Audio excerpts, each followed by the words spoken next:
Sudan में लोगों के साथ खून रेजी की जा रही है। खून की खोली और नदियां बहा दी जा रही हैं। कत्लेआम सरेआम कर दिया जा रहा है सिर्फ दो जर्नलों की हवस मटाने के लिए कि वो सूडान में से एक गवर्नमेंट का फिरका है और दूसरा भी गवर्नमेंट का फिरका है, जिसमें दो गवर्नमेंटें आपस में बनी है और दोनों ने अपनी अपनी आर्मी बना दी है, जिसकी वजह से लड़ रहे हैं सोने और मदनियात के लिए। एक गवर्नमेंट अपना सोने और मदनियात रैपिड नामी जो RSB की उनकी तंजीम है वो निकाल कर बाहर के मुल्कों को भेजती है और वहाँ से पैसा इकट्ठा करती है, और दूसरी गवर्नमेंट जो है वो भी सिविल नाफरमानी की तहरीक में शामिल है। अब दोनों गवर्नमेंट अपने पैसे और इक़्तिदार की हवस के लिए दो जर्नैलों ने लोगों का खून बहा कर दिया गया और लाखों की तादाद नहीं सुना करोड़ की तादाद हो चुकी है जहाँ वो कत्लेआम किया जा रहा है और कोई इनको पूछने वाला नहीं। इंसान हकूक़ी तंजीमों का पता चल चुका है कि वो किस हद तक है वो अपने हकूक़ ताकी हैं, लेकिन दूसरों का वो तमाशा देखते हैं पैसे की फंडिंग कर कर।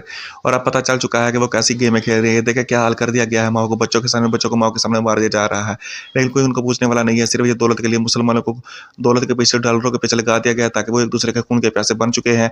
और देखे कहाँ तक सूडान में पिछले 24 घंटों में 2000 लोगों को मारा जा चुका है। पिछले 2.5 साल में सूडान में 1.5 लाख लोगों को मारा जा चुका है। पिछले 2.5 साल में 1.5 करोड़ सूडानी बेघर हो गए हैं। सूडान में बच्चों को माओ के सामने मारा जा रहा है, बच्चों के सामने माओ को लटकाया जा रहा है, लोगों को छलनी किया जा रहा है, जिंदा दफनाया जा रहा है। अगर यहां पर मैं ये बोलूं कि UAE फंडिंग कर रहा है RSF को, तो यह गलत नहीं होगा, क्योंकि RSF एक तंजीम है जो कि सूडान से सोना निकालकर, गोल्ड निकालकर UAE को देती है और UAE उस गोल्ड के बदले में RSF को पैसा देता है। यह RSF क्या है और सूडान में हो क्या रहा है, मैं आप लोगों को सब कुछ बताता हूं।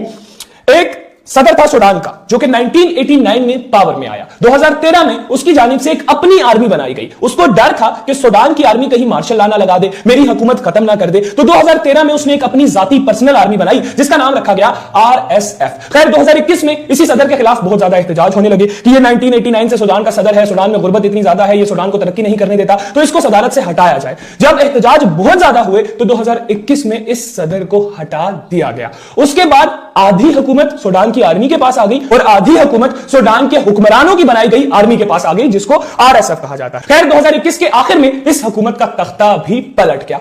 फिर जो RSF थी उसकी जंग शुरू हो गई सूडान की आर्मी के साथ, सूडान के सिविलियन लोगों के साथ। जंग की कोई बड़ी बुनियाद नहीं थी, बस RSF ने सूडान के लोगों को मारना शुरू कर दिया। फिर RSF को जो बंदा लीड कर रहा था उसने सूडान की सारी गोल्ड माइंस के ऊपर कब्जा कर लिया और वो वहां से गोल्ड निकालकर UAE को देने लगा। तो अब हो ये रहा है कि RSF सूडान से गोल्ड निकाल रही है, सोना निकाल रही है, UAE को बेच रही है, UAE RSF को फंडिंग कर रहा है और फिर उसी फंडिंग को इस्तेमाल करके सूडान के लोकल लोगों के ऊपर जुल्म किया जा रहा है। और जुल्म इस कदर ज्यादा है कि जिंदा बच्चों को दफनाया जा रहा है, औरतों को जलाया जा रहा है, माओ बहनों को बच्चों के सामने लटकाया जा रहा है। दरअसल RSF में जो लोग हैं उनको अगर आप बोले कि ये दरिंदे हैं तो गलत नहीं होगा, क्योंकि ना